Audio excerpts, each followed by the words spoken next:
reallocate, invest in bringing the money in, and then you get this nice circular flow, and life is a lot easier, right? When you see nonprofits have that nice flow, they know how the money comes in, they're always ahead of the curve, and they're not struggling with that financial piece.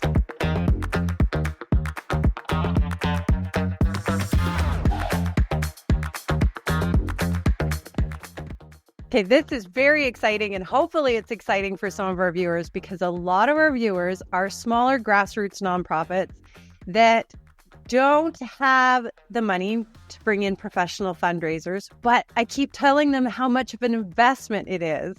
So why don't you just do a quick introduction of who you are and what we're going to talk about today? Awesome. Well, I'm Sarah Olivieri. I'm a former multi-time executive director. I've worn a lot of hats in the nonprofit space. I've been a founder a couple times. I've even been the first executive director of a foundation on the giving side of things.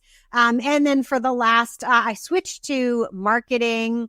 And for the last, many years, I have been a coach, consultant, and trainer to nonprofit leaders, talking about all those high-level leadership things. And the thing we're going to talk about today is something that, as you said, I hear all the time. We'd like to do more, but we don't have the staff. And it's like this catch-22 of, well, how are you going to have the staff if you don't have the money? But how can you get the money if you don't have the staff? So that's what I thought maybe we'd dive into today. How does that sound? I think that's perfect. So what I'm going to do is I'm going to give you the floor, and you can tell us, how do we do it? Well, I think first of all, I like to talk about nonprofits in terms of pie, right? We're always making two kinds of pie at nonprofits. We have our money pie. That's where we're our fund development, our fundraising, our development, whatever you want to call it. And then we have our mission pie making capacity. That's where we're running our programs and we're delivering on our mission. And those two things are very closely connected because we need money usually in order to deliver on our missions. So the number one mistake I see nonprofits making, and this is probably like the number one leadership mistake, the number one fundraising mistake, it's like the number one mistake, is nonprofits, because we are heart-centered. We are there to achieve our missions. We invest in that mission pie making capacity before we invest in our money pie making capacity. And we need to keep those two things in balance. And what balance looks like is actually always first investing in the money pie capacity and letting that stay just a little bit bigger, if you will, than our mission pie, so that it is always funding growth, right? Because we don't want to just be stagnant the whole time. So if you're a smaller nonprofit, let's give a few scenarios, right? What do you do if you're a smaller nonprofit? You already started, you're struggling. What do you do if you're a nonprofit just starting out? And what do you do if you're a larger nonprofit? How do you always have more to grow on? Because that is how we should be thinking about our money. Is not just, do we have enough to fund our current activities, but do we have enough to grow on? So if we are a smaller nonprofit and you're going, oh my God, Sarah, like that sounds great, but like a fantasy, right? I don't have any money to bring on more people to help with fund development. What I'm going to say to you is, if you have reserves, if you have the ability to invest in any way, you need to do it, because by not having enough money, you're actually over time hurting your ability to make an impact, and you're going to ultimately be hurting fewer and fewer people. If you really don't have any reserves like that, what you need to do, and I know this is going to hurt, so I give you my hand as we do this, is you're going to actually pull back on your programming temporarily, and you're going to reallocate those resources, staff time, whatever it is, over to your money pie making capacity. And you're going to take that time. If you need to let somebody go so you can bring in some new expertise, you're going to invest that in your fund development. And you're going to use that money from that fund development. It's going to quickly start paying for itself. And then you're going to have some extra. And you're going to use part of the extra to keep growing your fund development and part of the extra to start reinvesting in your mission pie, right? You're going to reinvest in those programs. I know it sounds terrifying to potentially scale back or even pause a program, even all programming, if that's what it takes to get your money pie and mission pie in balance. Yeah, there's a reason we call it an investment in fund development. And I've met so many founders who are doing all the fundraising. They're doing everything themselves and are burning out quickly and really struggling. Yeah. Let me just speak to them for a moment, because I've met a lot of them too. And they're like, how do I do this? And honestly, 90% of the time, the advice is exactly the same. So if that's you out there, I can tell you what to do. If you're that like solo founder doing everything, step one, and let's just assume you have zero resources, right? If you have rainy day funds or reserves, this is the time to use them. Even you can use a loan to invest in anything that's going to bring a financial return is fair game for getting a loan on. So, but let's assume you have none of that. You just have to totally bootstrap it, right? Because that's the hardest way. You're going to pull back on the programming that you are running yourself. You're going to turn not just to any kind of funding. You're going to focus on building relationships with major donors. You probably only need 1 or 2 relationships to bring in enough money to do step 2, which is hire yourself an executive assistant who is going to work for you, probably remotely and part-time for a minimum of 20 hours a week. If you hire someone for less than 20 hours a week, you are not going to be their main thing and you're not going to get great value. You need to have brought in enough money to pay for roughly 3 to 6 months of that assistant's salary. As you get that assistant going, and I even recommend using some additional money that you're going to raise from 1 or 2 major donors to pay for a service to make sure you get a great assistant right out of the bat. If you'd like a recommendation, you're welcome to reach out to me. I have a company that I like to recommend that a lot of my clients have used with really great success, and I've used it too. But once you get that assistant working part-time, 20 hours a week, they're going to help you scale up and put in a few more systems so that you can bring in a few more major donors. These are high-touch relationships with larger amounts of money at the other end. You only need a small group of them, and I want you to get them pretty much funding your whole operation. Now you can reinvest some of that money in your programming, right? You can restart your programming. You can now hire somebody to run the programming, or you can hire somebody to do some more running of the fund development, and you could run the programming. But probably if you're small, I know you don't want to hear this, but it's going to make sense for you to keep doing those high touch relationships, because as the founder, it's really going to work well until you are much bigger. So then, and by the way, if you're a founder who loves programming, founders do not have to stay executive directors. It is also a viable path for a founder to seek hiring another executive director and that founder to move into the program director seat. Not a lot of people do this because I think they forget it's an option, but that is a viable option for many of you if you love delivering that programming. Okay, so once you have that executive assistant and you've got, let's say now you've got 5 to 10 major donors making significant investments, you should now hopefully be over the $250,000 operating budget mark just on those major donors. Now you've got some wiggle room. Now you can have some more help.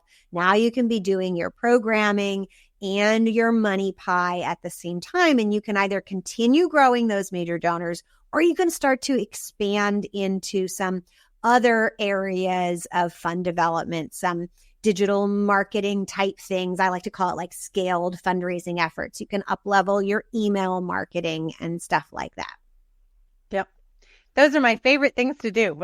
I love the digital part because really it's about building that pie, your individual donors, your major donors, your grants, your foundations, just having this balanced portfolio of different revenue streams in case, COVID hits or a natural disaster in your area or any of these things that I've seen wipe out small charities.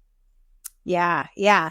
I love that. So we could go into, like, where do you go from there? But I hope that makes sense as like a basic pathway.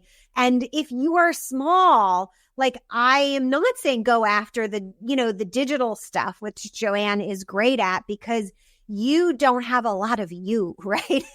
Yeah. So you can't be the one person who is running the programming and trying to do all of this digital marketing stuff, which is very, very powerful. Like you said, it's a huge amplifier, but you're going to need to build a team in order to do that. But one person, one founder can kick off pretty successful major donor based type fundraising. And you don't have to have a lot of skills. You just need to have the ability to tell that story, live and in person to another human being about how, and you need to be passionate, right? If you can let your passion shine through telling another person this story about why it's so important, you pretty much have what you need to get those basic first few major donors locked in. Yeah, that's the first thing we do with our coaching is to do some mapping and see who in your immediate circle, like Rosso's concentric circles, all that old school stuff, but to see who you know and who they know within your circle. Yeah. Now, you'd mentioned the big guys. How are the big guys different from the smaller guys when it comes to investing in your fund development and your team? Yeah, great question. So the basic concept is the same. So if you are large, you still need to be always making sure that your money pie is next level, right? Is ready to grow more money pie and help you expand your mission even more. So as you get bigger, you can have a bigger team and you can tackle more things at once, or you can be more advanced in each area. I think as you get these areas, you can kind of cycle through them. I actually had a really interesting conversation with the head of marketing at Charity Water recently.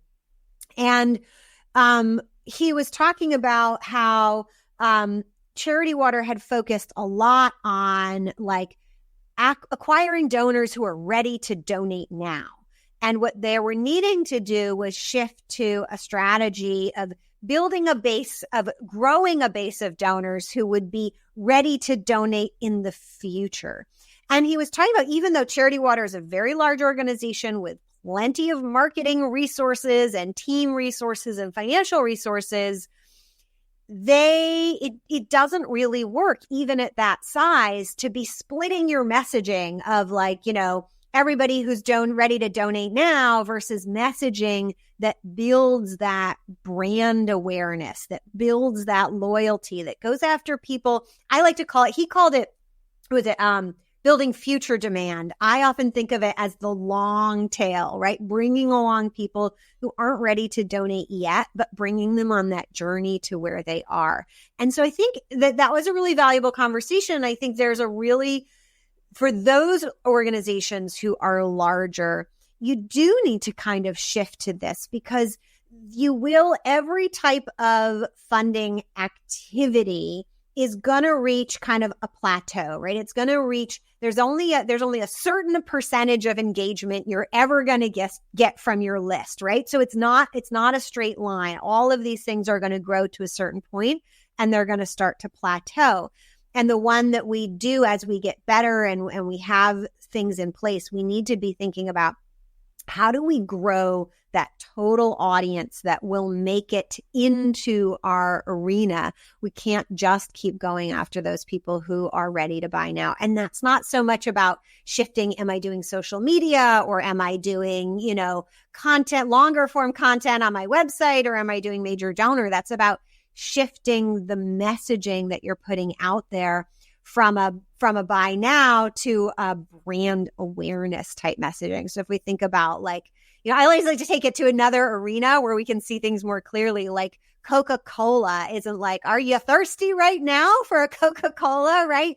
They're telling you messages about, what Coca-Cola means at Christmas time and, what to associate it with, right? What is the feeling that you should have, right? So it's really about having Coca-Cola be at top of mind and having a relationship with the brand at that moment when you are thirsty and you are faced with a choice between, Coca-Cola or Pepsi, or apparently now their rival is, what is it? Dr. Pepper. I think finally outranked Pepsi as like number 2 in the soda space, interestingly. But that's where I think that bigger game is shifting to that brand awareness scenario, brand awareness space or type of messaging. Yeah. Is that I think with what you see? Oh, most definitely. And I think that we can learn a lot from Dr. Pepper in how we operate. So a lot of the something I hear quite often is our cost of dollar for fundraising. Mm-hmm. And if we're investing in fundraising and pulling back from our programming, that's going to skew those numbers. But you would never hear a business talking about that. It's still an investment. And Dan Pelota, I love how he came out ages ago talking about the cost of fundraising. Any thoughts on that topic? Oh, lots of thoughts. I mean, I think, the cost to raise $1 is important. And Dan brings up too, I think very clearly that scalability matters, right? So I think a really good example from Dan's original TED Talk is, right, a bake sale. If we're just looking at cost to raise $1, bake sales are highly profitable because everything's donated. You could start counting the value of the donated goods, whatever, but it is not scalable. And so we need to be aware of the scalability of things. It's one of the things, I say, like, start out with those major donors, but it's only scalable to a certain point because yes, we can. So like when the founder or executive director is holding all those major donor relationships, they can only hold so many relationships meaningfully, more or less, depending on their personal capacity for doing that. But at a certain point, you then have to hire a development director or somebody else who's going to help hold those relationships. But that other person is never going to be as effective as the executive director. They're just so there's going to be diminishing returns. And then if you get even more removed from that, more diminishing returns. So the scalability of major donors is limited. When we get into the digital space, we can scale wildly. And that is becoming more and more true, right? So like when we start moving to digital platforms, email, social media, the whole world is our oyster, right? And there are people, depending on your mission, you may be able to reach more or less people because it'll be relevant to them or not. But you can reach so many people. And our ability to customize messaging to make those relationships that are at a scaled level, right? We're building relationships with thousands of people or tens of thousands of people at a time, but we can still make them feel more personal. I think, when I think of who is the best at personalizing at scale, I think of Amazon.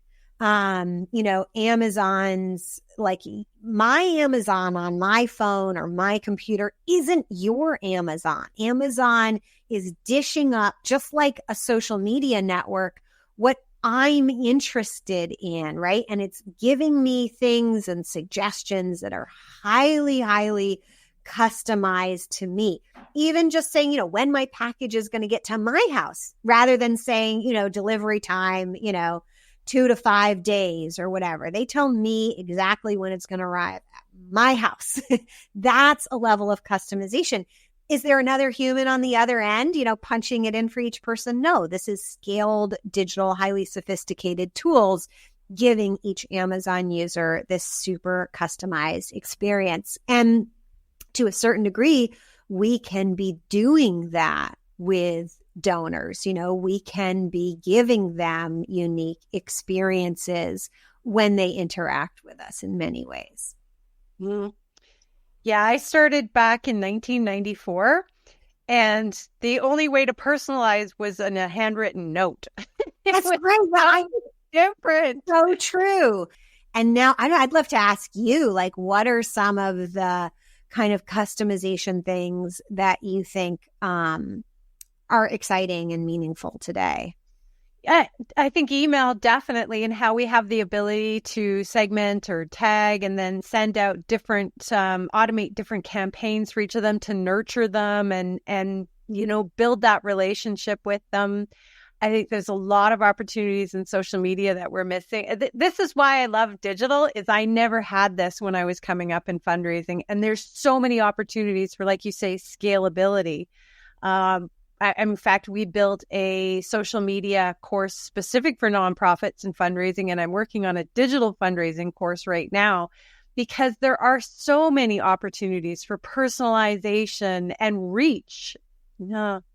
Yeah, I love that. I think when I think about those smaller nonprofits too, as they're like stepping into this, I still see a lot of organizations missing out on some basics that are really easy to set up these days, like a really good welcome series.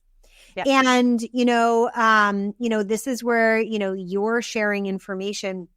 And it's almost a form of personalization. But when I used to set up welcome series for people, I would love to have the emails come from different people at the organization, right? Your emails don't always have to come from the same quote person, and you can tell the same thing from different angles. You can have an email come from a past client, firsthand, saying, I wanted to tell you about my story. You could have an email come from a board member. You can have an email come from a staff member. Of course, you should have an email come from the executive director, and probably several. I remember watching a training from a company called Digital Marketer. They don't do anything with nonprofits, but they run tests. And one of the things they tested was they knew that more emails were better.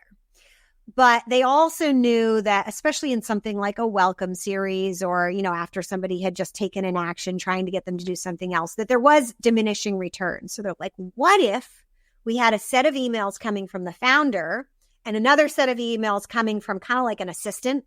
And they found they could send twice as many emails and way increase their conversion rate. So the email series went like, the founder went like, and I'll just put it in donation language for everybody. So it'd be like, hey, we're running our capital campaign, won't you give on this date, and you can imagine kind of a typical series, we're looking for this, will you give, and they're kind of making the ask. Meanwhile, this parallel series is coming through like, hey, like you may have seen that our founders like giving a tour at this event, and like I wanted to make sure that you got a seat, on the event because they're running out, so they kind of say this, they play a different role. And the next email might be like, oh, I'm trying to be your advocate to get time with this other person who isn't quite as accessible, or I'm offering you, something extra or kind of a bonus. And these two email series would play together.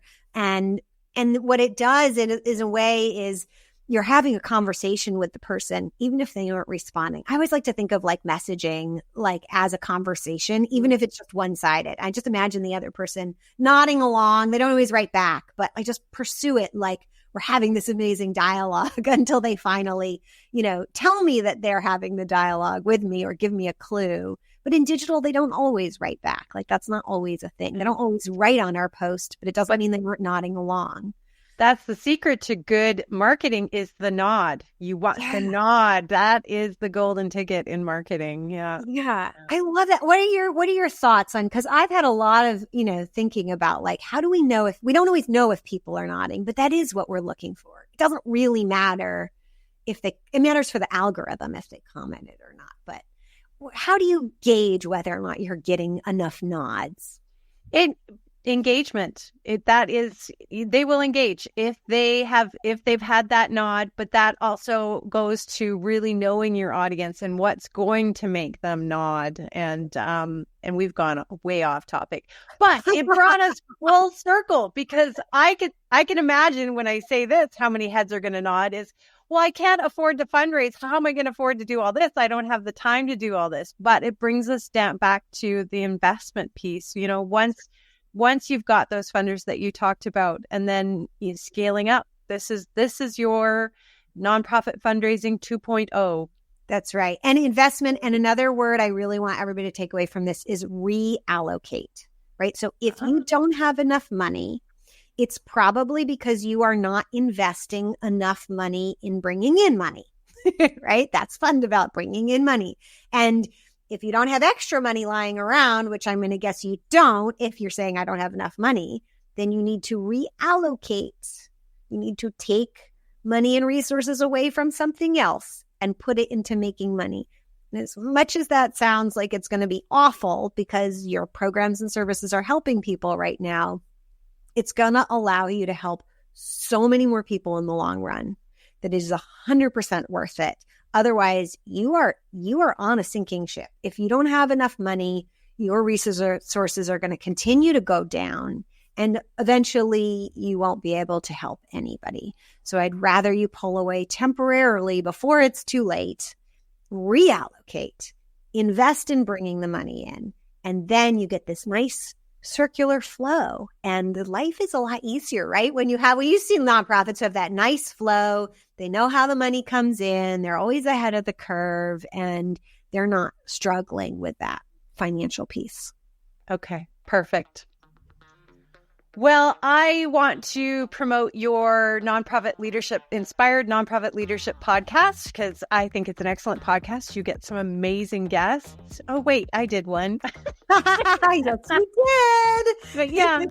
No, I'm going to link all of your bio, your contact information in the video description in case anyone wants to reach out to you. And I really appreciate you taking the time to do this. It is my pleasure. Thank you so much.